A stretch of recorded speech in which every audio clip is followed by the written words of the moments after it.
Doug is a creator you might recognize from the channel Fear Fanatics, which is quite like mine.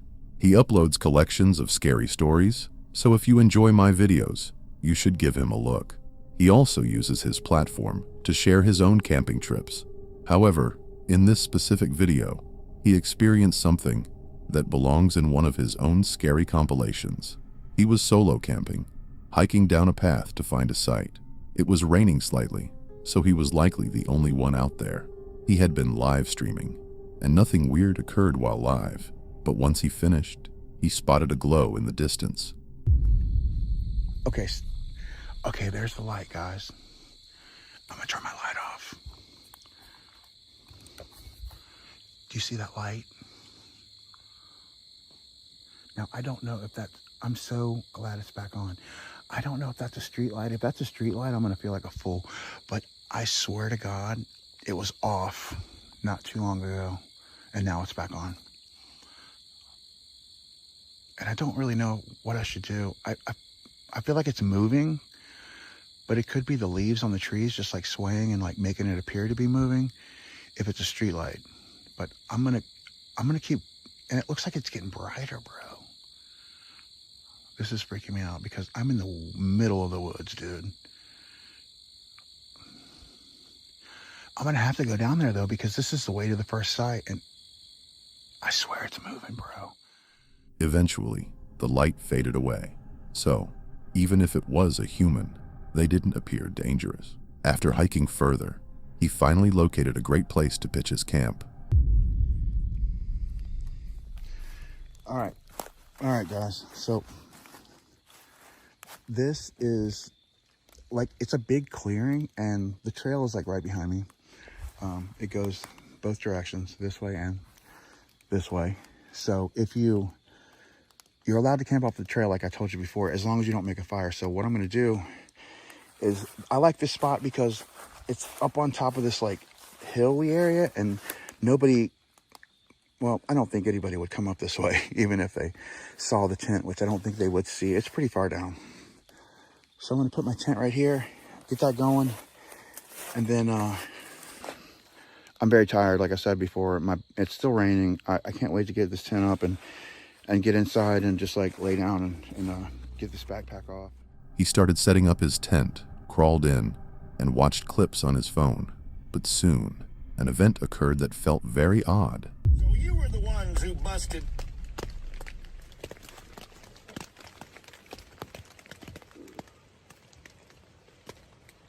I thought I heard footsteps. I'm gonna turn my light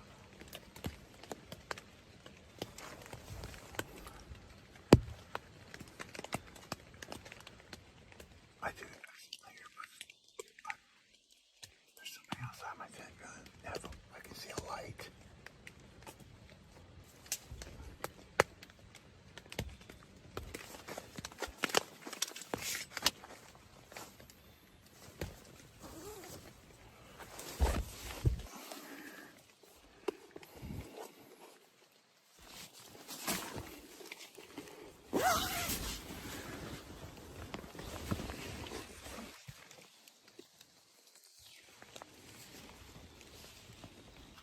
There's somebody over there with a flashlight.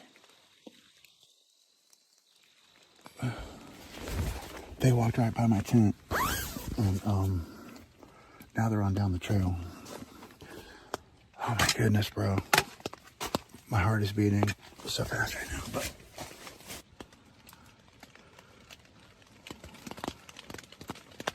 all I can hear is rain now.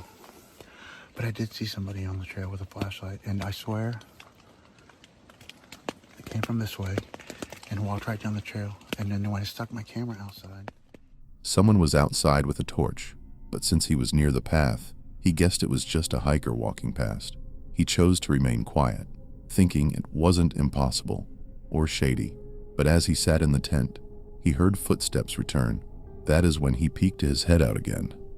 it died when I stuck my head out. Thank God this phone is working, because this is my only communication with the outside.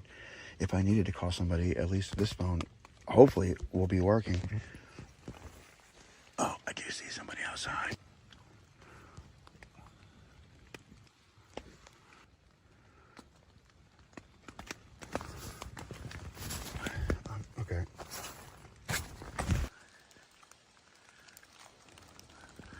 See, this is not right, dude. Like, if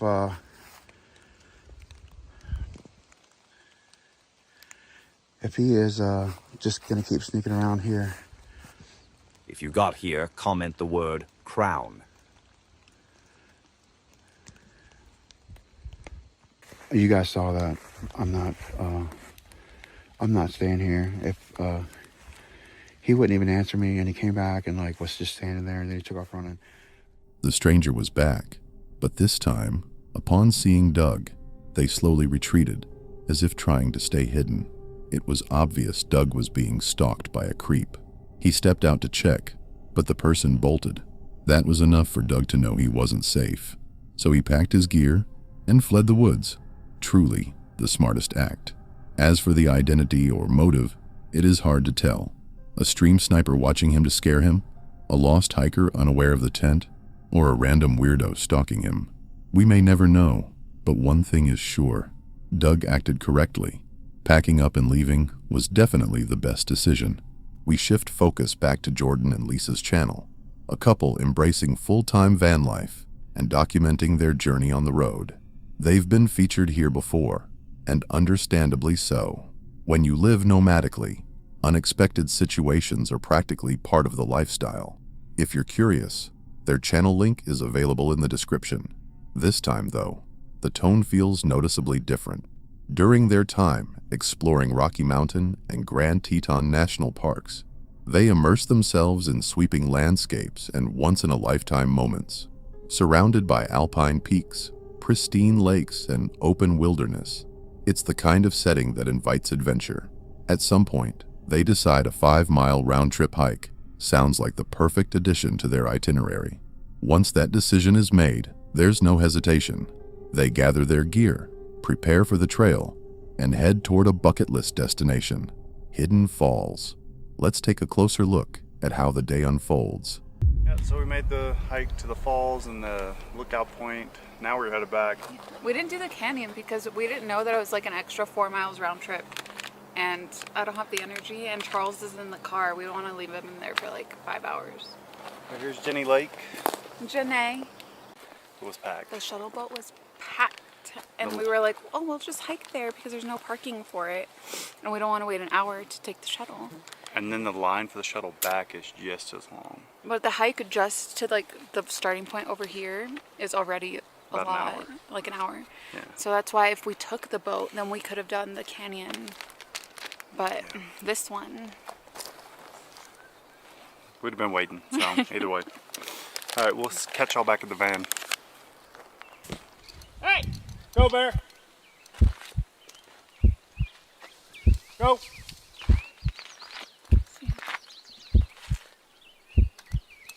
Go! Go, Bear! Go! hey Bear! Go, Bear! Oh my God, they're coming. Go! You have the spray? Go, Bear! Go! Hey! Go! I mean, he's sitting right here. Go!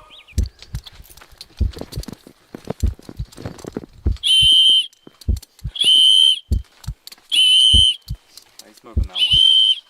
Go ahead, keep going, keep going.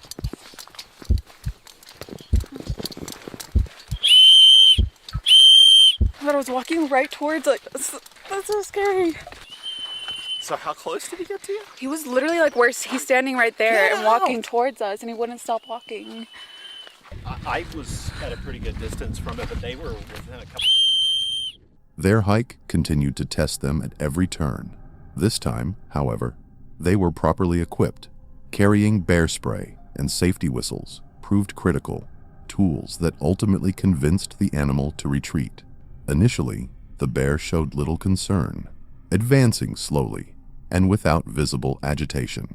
That kind of calm approach is often the result of repeated exposure to hikers, particularly on heavily trafficked trails where wildlife becomes habituated to human presence. While the encounter concluded without physical harm, the psychological impact was unmistakable. Lisa's reaction made that clear. Her voice unsteady, her recounting charged with adrenaline even after the fact. It's one thing to discuss wildlife safety in theory. It's another to face a large predator at close range. Fortunately, the situation resolved safely. Hopefully, the remainder of their travels unfolds with fewer high-stakes encounters. Sam, a seasoned stealth camper, had spent years navigating the remote backroads of the Northwest. Wind-swept ridgelines, silent evergreen forests, fractured rock faces, and the remnants of old logging routes. Most of his outings followed a familiar rhythm, quiet, controlled, predictable, but this night felt different. The cold carried an edge to it, sharper than usual, and the atmosphere seemed charged, as if he wasn't entirely alone. It was November 2nd, 2023. Earlier that day, shortly after the season's first snowfall, Sam decided to attempt one of his more audacious camps yet, setting up discreetly atop an active railway bridge. The structure rose high, above both a river and a roadway, supported by a lattice of steel beams and weathered wooden ties. Though traffic was limited, the rail line was still operational, with several trains passing through each day, a calculated risk layered onto an already hazardous setting. There's no rust at all on the rail, meaning that it hasn't even had time to oxidize at all, even with the moisture we just got. A flange has come through here today, keeps it nice and shiny. The rail's not dirty at all, I mean very barely. And those are just some indicators, besides the fact that I know that this line is active daily. From the outset, he clarified that he had no intention of sleeping between the rails. Running parallel to the track was a narrow maintenance catwalk, just wide enough for him to lie down, while remaining outside the rail gauge and clear of passing trains. Even so, the elevation unsettled him immediately. The bridge rose to just under 30 meters above the ground, and Sam openly admitted that heights were not something he handled well. The moment he stepped onto the steel framework, his body reacted. He began to tremble, not from the cold, but from a surge of vertigo and fear triggered by the drop beneath him. Everything I have to not freak out right now, because I'm 100 feet off the ground. I don't think the camera really picks up how high it is, but this bridge is just under 100 feet tall, and I'm literally frozen in fright. I literally don't want to move, but I have to. Just walk on the ties. This is terrifying. I don't like this at all. This is really dumb. I don't like this at all. I'm literally shaking so bad. After reaching the far end of the bridge, he paused to look down at the river below. From that vantage point, it became obvious how exposed he truly was. The roadway beneath the structure meant that anyone passing by could easily glance up and notice a figure crossing the span. He admitted, once again, that stealth had never been his strongest skill. Remaining on the catwalk, he began arranging his sleeping setup, trying to settle his nerves as full darkness took over. With sunset, the temperature dropped sharply, and the isolation of the bridge became more pronounced. To distract himself and to stay connected, he started a live stream from his phone, interacting with viewers in real time. Lying flat on his back, he repeatedly mentioned the subtle shaking in his body. It wasn't the cold causing it, but the persistent awareness of the height beneath him. The drop below remained at the forefront of his mind. Then, during the live stream, 2 local teenagers appeared on the bridge, approaching him in the darkness. So I'm chilling up here and my new homies roll up. What up, bro? I think they're going to smoke or something. I'm not, bro. No? Hey, Ben Luca. Ben Luca? This is Gavin Living Life, aka Ben Beastly. All right, for sure. Yeah, so I was walking down the tracks on the live stream and I turned around and I swear I saw shadow figures. I'm like, someone's up here. Yeah, it was us. Yeah, well, no, obviously, yeah. So, but all right, well, I'm chilling. Hope you guys are safe. I see a spot right here, man. Yeah, just laying down in my humble pasture. He became aware of them only after catching what looked like shifting shadows behind him. Moments later, the figures stepped into clearer view. They introduced themselves and engaged him in casual conversation, their tone relaxed and curious rather than confrontational. After a brief exchange, they moved on, disappearing back into the darkness of the bridge. Sam resumed addressing his live stream audience, attempting to regain focus and composure. Eventually, he ended the broadcast and settled back into the uneasy quiet of the structure.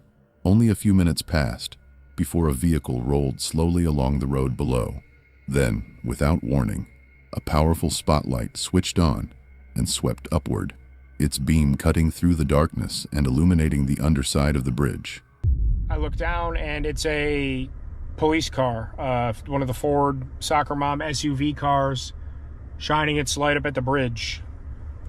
So I'm in my truck now, which is in the parking lot at the bottom of... There's a parking lot down here. And I left my stuff up there. I just ran down here with my keys, and my bag is still up there, and so is my sleeping accoutrement. I don't know if those kids called and thought it would be funny to try and bust me, or if... I don't know what's going on. So part of me thinks this cop... I don't know why they would be shining lights up there unless they got reports that somebody was up there. And if I were a cop, I would be trying to sneak up there and bust whoever's up there smoking pot or camping or doing whatever. So my luck is terrible. I'm not staying. No way.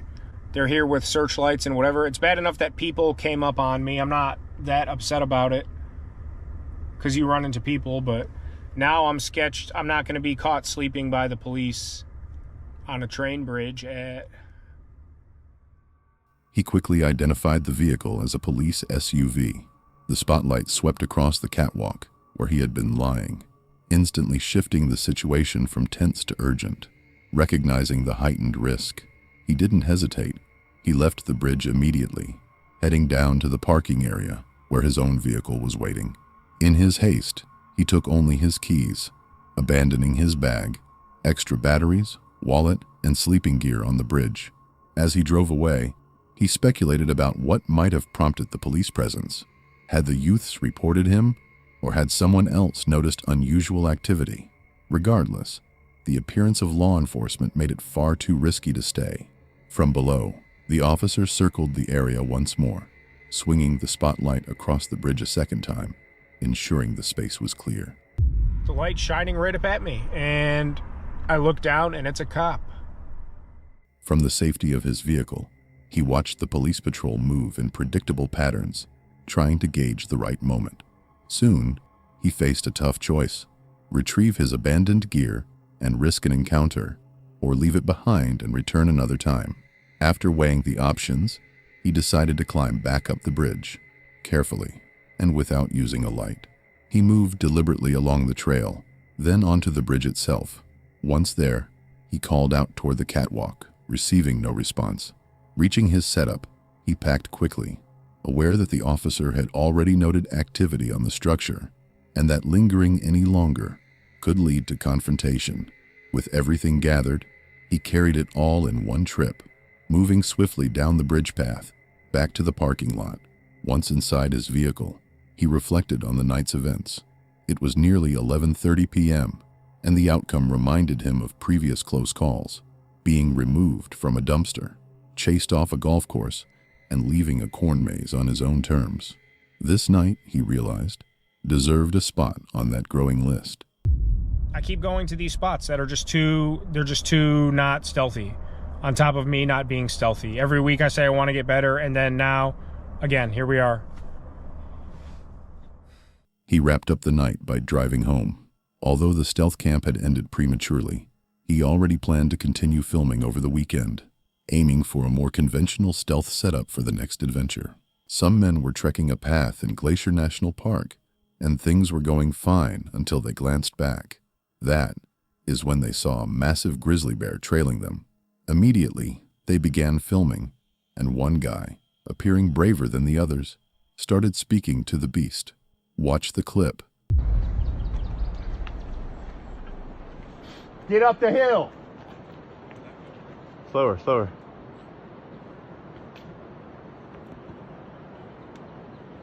You let me know when you think I should put a little spray that way. Huh?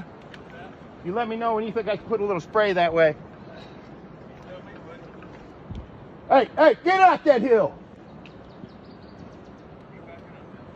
Yeah. Hey, get up that hill! Get up that hill! Go on, get! Get up the hill. Get out of here. Watch him. He's looking up. He's coming. He's still coming, buddy. Get up that hill. Back up. He's trying to get high ground, maybe. Get up the hill. We don't want you here.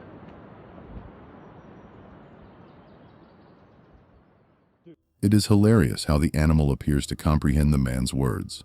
For instance, watch this section. When the hiker orders the bear up the slope, the creature looks like it is thinking, "Sir, this is public land. I will walk here if I please." But finally, it seems to go, "All right, fine." Then the guy chuckles, and the bear whips around like, "What is funny? Do you need me to return?" Yes, that was surely a premature victory. Luckily, the bear sought no conflict. I mean, to cause zero harm. The group was brave, due to carrying bear spray, yet it is great things did not worsen. For you all, though, remember to glance over your shoulder occasionally while walking on any trail. The following footage was recorded by Adrian J. Crozet, a musician, visual artist, and vocalist whose content typically centers on his deep-rooted love for rock music. For those familiar with that genre, that's usually the focus of his work. This time, however, the story isn't about a disastrous live show or an onstage mishap. Instead, the clip documents a far more unsettling experience he had with his friends and fellow band members, looking for something beyond rehearsals and performances, something more intense. They decided to venture out after dark. Armed with flashlights, they made their way into Bali Forest, a location steeped in Irish urban legends and widely rumored to be haunted. Exploring in a group can dilute fear, making the tension more manageable. Yet the forest's shadowed terrain and oppressive silence generate a persistent sense of unease, even when there's no visible threat.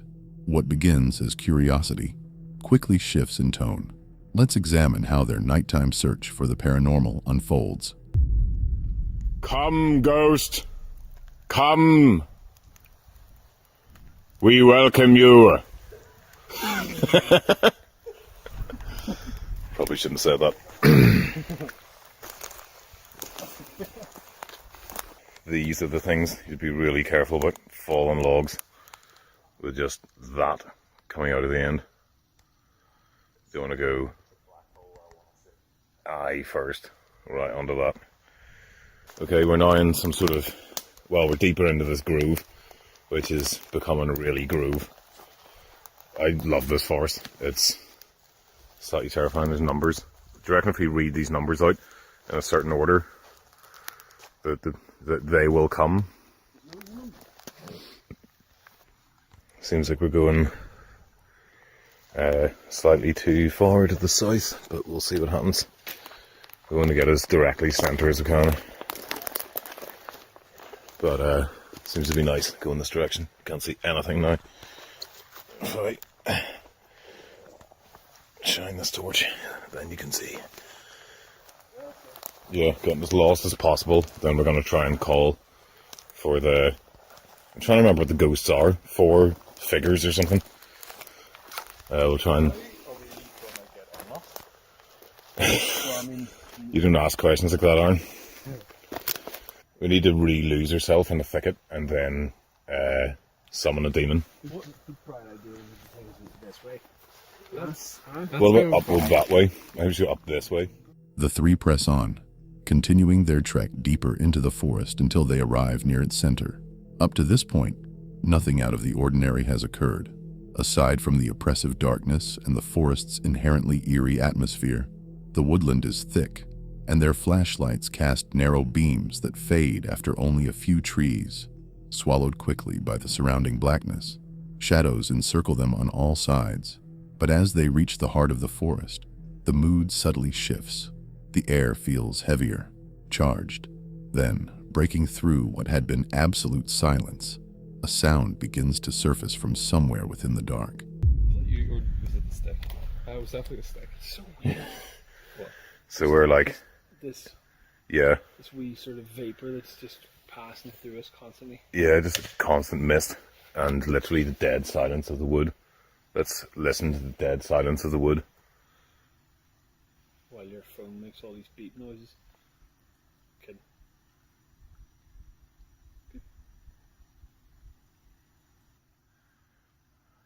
Spirits of the wood, ye four, come, join us.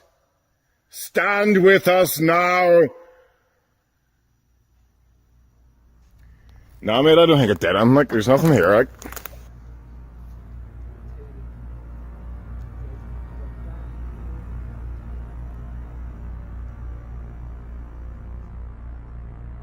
What the f*** was that?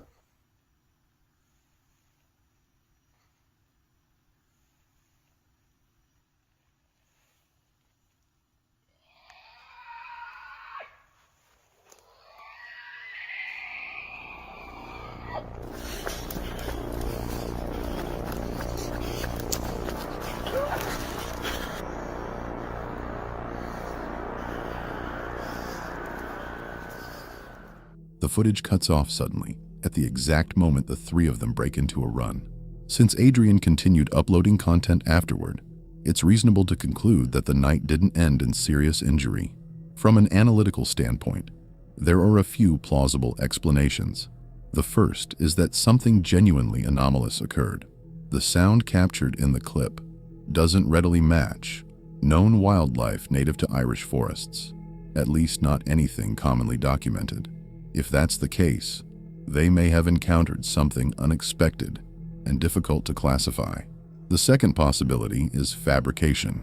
Given that they're musicians, it would have been relatively easy for one of them to slip away briefly and generate an artificial sound effect. With minimal coordination, the scene could have been staged, a simple but effective piece of viral suspense. However, if we entertain the first hypothesis, then what they experienced was an authentic fright, intense enough to discourage them from pursuing similar paranormal-themed content again. Perhaps most intriguing are the comments beneath the video. Several individuals, claiming to have grown up near Bali Forest, insist the area has a long-standing reputation. Reports of strange noises, fleeting shadows, and incidents that defy straightforward explanation appear repeatedly in those accounts. So how do you interpret the encounter? Do you lean toward a rational explanation, or do you think there may be more to the story? And have you ever experienced or heard credible reports of something similar yourself? The creator behind the abandoned camper is known for seeking out forgotten places, decaying trailers, deserted campsites, and neglected forest patches that time has nearly erased. On this particular night, however, the usual thrill carried an unusual tension. The silence of the location felt different, heavy, almost as if she wasn't entirely alone in the space she had come to explore. It was July 8th, 2022. That day, she had set her sights on an abandoned pig farm. Inside, strange mold formations clung to the walls, patterns that had been captured in photographs circulating online for years. The farm itself sat in a small pocket of farmland on the edge of the city. The humid summer air weighed heavily, and she was already sweating as she pushed through the tangled overgrowth surrounding the property. As she approached the entrance, the atmosphere shifted noticeably. Shadows seemed deeper, and the ambient quiet far exceeded what she had anticipated. The pervasive stillness sent a subtle unease through her, a reminder that even familiar explorations can feel unsettling under the right conditions.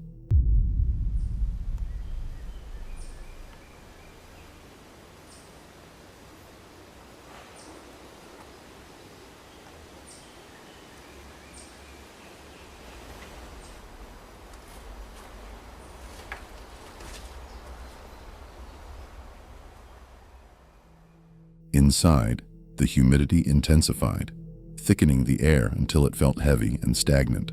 The building was a long row of concrete stalls, each once housing pigs. Above, sections of the ceiling had crumbled over time, leaving insulation sagging and debris dangling precariously. In several places, hay had been pressed into the walls as makeshift insulation, now exposed and decayed after years of neglect. She admitted that she didn't know the farm's full history, only that it had functioned as a pig-rearing facility in the past.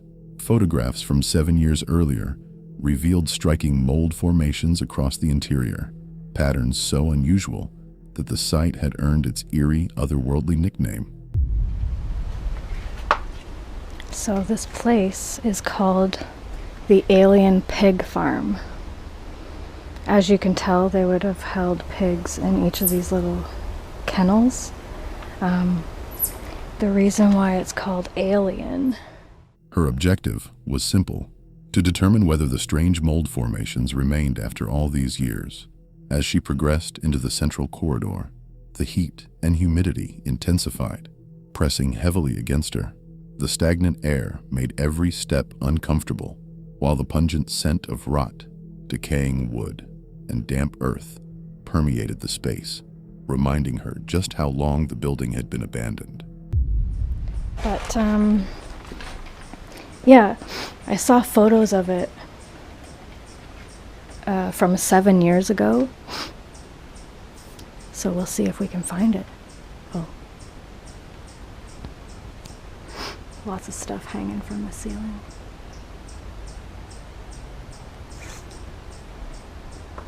It's a bike.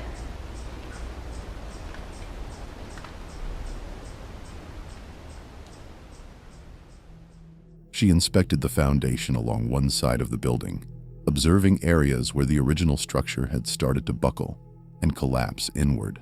Outside, the surrounding land bore the hallmark of neglected farms, a scattering of rusted, abandoned vehicles slowly succumbing to time and the elements.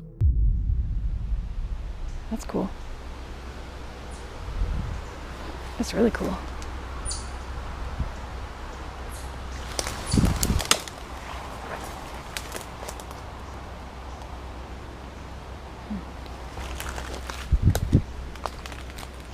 Pearls Patrol. The property was littered with cars, trucks, discarded cans, and scrap metal, scattered haphazardly, some partially buried or stacked by years of neglect. She couldn't help but wonder why so many farms ended up collecting unused vehicles without ever clearing them. Noting that these piles stretched well beyond the immediate vicinity of the building, as she continued walking, a sudden snap of a large branch echoed from the distance, immediately followed by faint, indistinct voices. She froze, her senses alert, and listened intently, trying to make sense of the sounds.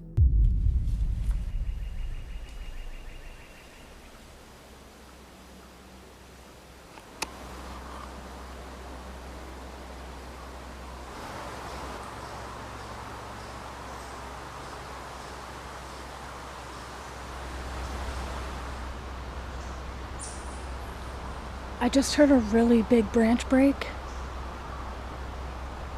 And voices.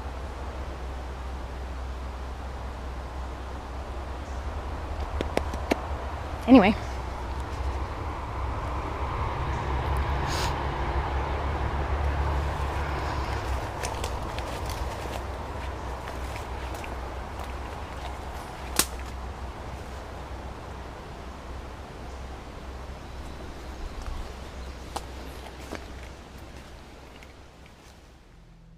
The sounds echoed again, this time deeper in the surrounding woods. While wildlife rarely concerned her, the presence of other people did. Their intentions could be unpredictable. Some might simply be exploring, like she was, but others could pose a threat. The uncertainty kept her on high alert. As evening descended, mosquitoes began to swarm. She wore a bug net over her head, which offered some protection, but she could already feel insects crawling across her skin. Earlier, a spider had even made its way onto her. By morning, she packed up efficiently. With her gear secured and the threat of rain approaching, she left the property, returned to the trail, and concluded the video.